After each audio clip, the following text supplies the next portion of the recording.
আজকে আলোচনা করব এমন 5টা কোর্স যেটা তোমরা যদি জেই বা নিট নাও করো তা সত্ত্বেও তোমাদের ভবিষ্যৎকে উজ্জ্বল করতে হেল্প করবে। তো চলো দেরি না করে স্টার্ট করা যাক।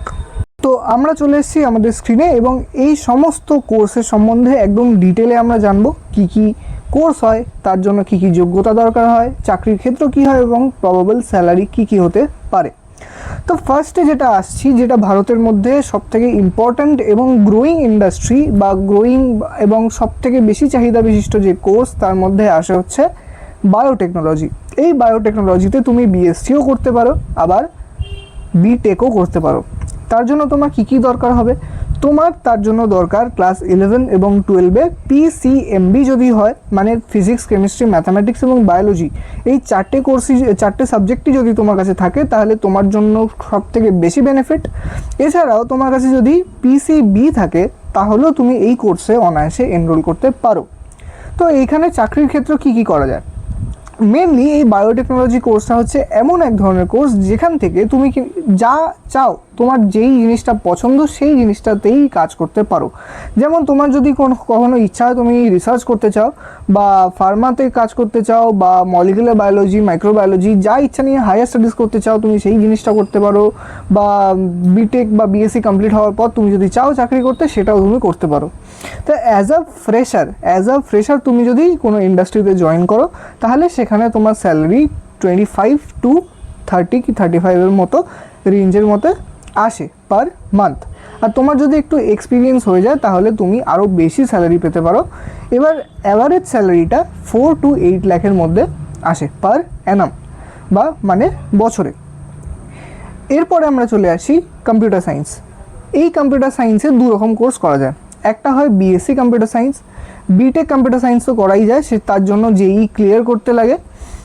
তবে আমি জেই নিয়ে আলোচনা করতে একদমই চাই না, তাই বিএসসি কম্পিউটার সায়েন্সও করা সম্ভব, বিসিএ করা সম্ভব, BSc computer science, BSc cyber security, এই সমস্ত জিনিসই করা সম্ভব। এর জন্য কী দরকার? এর জন্য তোমার যদি পিসিএম থাকে, মানে ফিজিক্স, কেমিস্ট্রি, ম্যাথামেটিক্স থাকে, এই তিনটে সাবজেক্ট দিয়ে তুমি অবশ্যই অ্যাডমিশন পেয়ে যাবে। তার সাথে তোমার যদি ইলেকটিভ সাবজেক্ট হিসেবে কম্পিউটার সায়েন্স বা কম্পিউটার অ্যাপ্লিকেশন থাকে তাহলে তোমার জন্য সেটা অ্যাডভান্টেজ। তুমি এখানে কিসে কাজ করতে পারবে? যে কোনো ধরনের কোডিং বা সফটওয়্যার ডেভেলপমেন্ট কোম্পানিতে তুমি অ্যাড করতে পারো, বা সাইবার সিকিউরিটি ডিপার্টমেন্টেও তুমি অ্যাড হতে পারো। এর জন্য তোমাদের স্যালারি অ্যাভারেজ 4 থেকে 12 লাখের কাছাকাছি বা এর থেকেও বেশি হওয়ার চান্স থাকে। এরপরে আসছি বিএসসি মাইক্রোবায়োলজি। বিএসসি মাইক্রোবায়োলজি মানে এই বিএসসি মাইক্রোবায়োলজিতে সাধারণত বিভিন্ন ধরনের অণুজীব যেমন ব্যাকটেরিয়া, ভাইরাস, এই সমস্ত জিনিস নিয়ে আলোচনা করা যায়। আর ডিমান্ডের মধ্যে থাকা অন্যতম কোর্সগুলোর মধ্যে বিএসসি মাইক্রোবায়োলজি হলো অন্যতম। এইখান থেকে অনেক হাই স্যালারির জব পাওয়া সম্ভব। তার সাথে তোমার এই কোর্সে ঢোকার জন্য এই উচ্চ মাধ্যমিকে তোমার পিসিবি থাকতেই হবে। তুমি যদি পিসিএমবি থাকে অবশ্যই কোনো রকম অসুবিধা নেই, তুমি অবশ্যই নিতে পারো। যদি পিসিবি থাকে তাহলেও তুমি নিতে পারো, কিন্তু যদি তোমার কাছে পিসিএম থাকে তাহলে তোমার কিন্তু এই যে কোর্সটা নিতে প্রবলেম হওয়ার সম্ভাবনা খুব বেশি। তো এখান থেকে তুমি নানা রকমের ল্যাবরেটরিতে কাজ করতে পারো, রিসার্চ করতে পারো, বা হায়ার স্টাডিজ থেকে তুমি ফুড টেক, হ্যানা অনেক রকম কাজ করতে পারো। যদি এই সম্বন্ধে আরও বেশি ডিটেলড ভিডিও চাও তাহলে অবশ্যই তোমরা কমেন্টে জানিও, আমি সেই হিসেবে ভিডিও ডিজাইন করব। আর এই ক্ষেত্রে অ্যাভারেজ স্যালারি হয় 3 to 7 লাখসের মতো, বা তোমার যত এক্সপিরিয়েন্স বাড়বে তার সাথে সাথে তোমার স্যালারিও অনেক বেশি হবে। এইখানে এই অ্যাভারেজটা বলতে একদম ফ্রেশার থেকে অ্যাভারেজ 1-2 বছরের এক্সপিরিয়েন্স যুক্ত যারা কাজ করে তাদের স্যালারিকে অ্যাভারেজের আন্ডারে ধরা হয়েছে। কিন্তু তোমার যদি অনেক বেশি এক্সপিরিয়েন্স হয় এবং তোমার যদি কাজের দক্ষতা খুব বেশি হয় তাহলে এই 3 থেকে 7 লাখ ছাড়িয়ে যাওয়ার চান্স খুব বেশি। এরপরে আসা হচ্ছে বিএসসি এগ্রিকালচার, যেটা বর্তমানে অনেক ছেলেমেয়েরাই করছে এবং এর জন্য তোমার মেনলি পিসিবি থাকা দরকার, পিসিএম থাকলে হবে না। পিসিবি থাকলে তুমি অবশ্যই সরকারি কলেজে চান্স পেয়ে যাবে। আর এছাড়া প্রাইভেট কলেজ থেকেও তোমরা করতে পারো যদি তোমরা সক্ষম হও। এক্ষেত্রে কি হয়, এক্ষেত্রে তোমরা মডার্ন যে এগ্রিকালচার এই নিয়ে রিসার্চ করতে পারো, বিভিন্ন ধরনের ক্রপ প্রোডাকশন যে কোম্পানিজগুলো রয়েছে সেইখানে তোমরা জব করতে পারো। এছাড়া হায়ার স্টাডিজের অপশন তো থাকছেই। এর জন্য কি কি থাকছে? এর জন্য অ্যাভারেজ স্যালারি হচ্ছে 4 to 8 লাখ পার অ্যানাম। এছাড়া বি ফার্ম হচ্ছে আরও একটা, যেটা মেনলি যেই স্টুডেন্টরা বা WBJEE যারা দেয় তারা অনেক সময় ঢুকে যায়। এছাড়াও আর্কিটেকচারেও বিটেক করা যায়, তবে তার জন্য JEE করা লাগে। তো JEE ছাড়া বি ফার্মেও ঢোকা যায়, যেটা হচ্ছে ফার্মাসিউটিক্যালস নিয়ে কাজ করা বা ওষুধ development, drug Discovery, drug research, এই সমস্ত জিনিস নিয়ে কাজকর্ম করা বা এই সমস্ত জিনিস নিয়ে পড়াশোনা করা হয়। তা উচ্চ মাধ্যমিকে তোমার কী কী থাকা দরকার? PCMB থাকলে সব থেকে বেস্ট, আর PCB বা PCM যদি থাকে তাহলেও তোমরা এর মধ্যে আসতে পারো।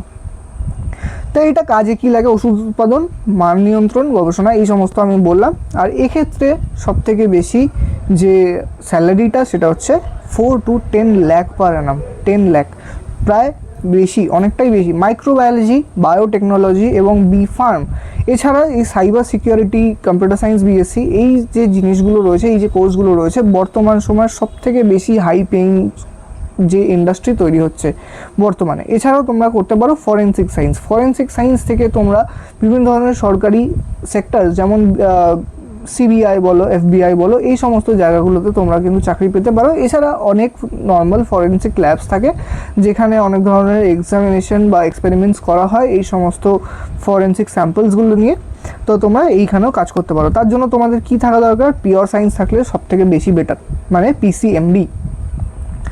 এর জন্য স্যালারি কত থাকছে? স্যালারি থাকছে হচ্ছে 3 to 8 লাখ পার অ্যানাম। এছাড়াও BSc এনভায়রনমেন্টাল সায়েন্স রয়েছে। BSc এনভায়রনমেন্টাল সায়েন্সেও তোমার PCMB থাকলে বা PCB থাকলেও তোমার সেটা চলে যাবে।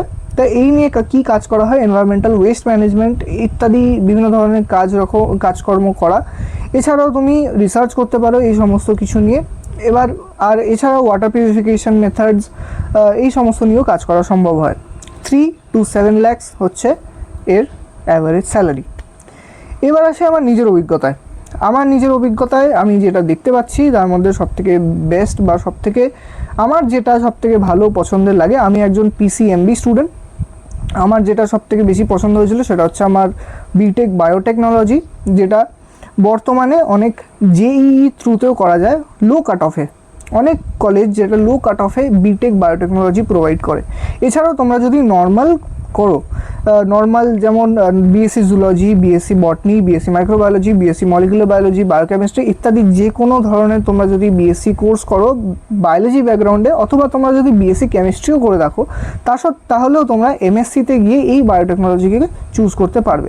কারণ বায়োটেকনোলজি এখন বর্তমানে এমন একটা ইন্ডাস্ট্রি তৈরি হচ্ছে যেটা কিনা খুব বেশি হাই পেইং এবং খুব বড় একটা ইন্ডাস্ট্রি তৈরি হতে চলেছে। বর্তমানে এটা একটা গ্রোয়িং ফেজে রয়েছে, তবে আগামী 10 থেকে 15 বছরের মধ্যে আশা করা যায় এই ইন্ডাস্ট্রিটা আরও বেশি ডাবল, ট্রিপল ইয়া 4x হতে পারে। তো তোমরা যদি চাও এই জিনিসটা ঢুকতে পারো, এটা আমার নিজস্ব এক্সপিরিয়েন্স। এছাড়া BSc computer science, cyber security, microbiology, এই সমস্ত কিছু কিন্তু খারাপ না। এই সমস্ত যে কটা কোর্সের কথা আমি বললাম, সব কটা কোর্সই খুব বেশি ইম্পর্টেন্ট এবং খুব বেশি ভালো হাইপিং। তোমরা যদি ভালো করে মন দিয়ে কাজ করতে পারো, পড়াশোনা করতে পারো, জিনিসপত্র শিখতে পারো, তাহলে তোমাদেরকে এই যে এখানে যে অ্যাভারেজ স্যালারিগুলো দেওয়া রয়েছে, এই অ্যাভারেজ স্যালারি থেকে অনেক বেশি হাই স্যালারি তোমরা পেতে পারো। তবে তার জন্য দরকার তোমাদের অনেক বেশি ভালো করে পড়াশোনা করা, ডেপথে জিনিসপত্র, টেকনিক্স শেখা। যদি ওই সমস্ত না করো তাহলে হয় কোথাও পিছিয়ে রাখবে। তো আজকের ভিডিওর জন্য এইটুকুই। Thank you so much. এবং কোনো ভিডিওর বা কোনো টপিক বা কোনো রকম কোর্স সম্বন্ধে তোমরা যদি ডিটেলে জানতে চাও তাহলে তুমি অবশ্যই কমেন্ট বক্সে জানাতে পারো। সেই হিসেবে আমরা পরবর্তী সময় একটা ভিডিও বা যে কটা ভিডিও যেমন ডিমান্ড হবে সেই হিসেবে আমরা ভিডিও আনার চেষ্টা করব। তো তোমরা যদি চ্যানেলে নতুন হয়ে থাকো অবশ্যই সাবস্ক্রাইব করে রাখো, কারণ এরপরে ভিডিও আসতে চলেছে আরও বেশি ইন্টারেস্টিং, আরও বেশি ইম্পর্টেন্ট, আরও বেশি হেল্পফুল। তো থ্যাংক ইউ সো মাচ।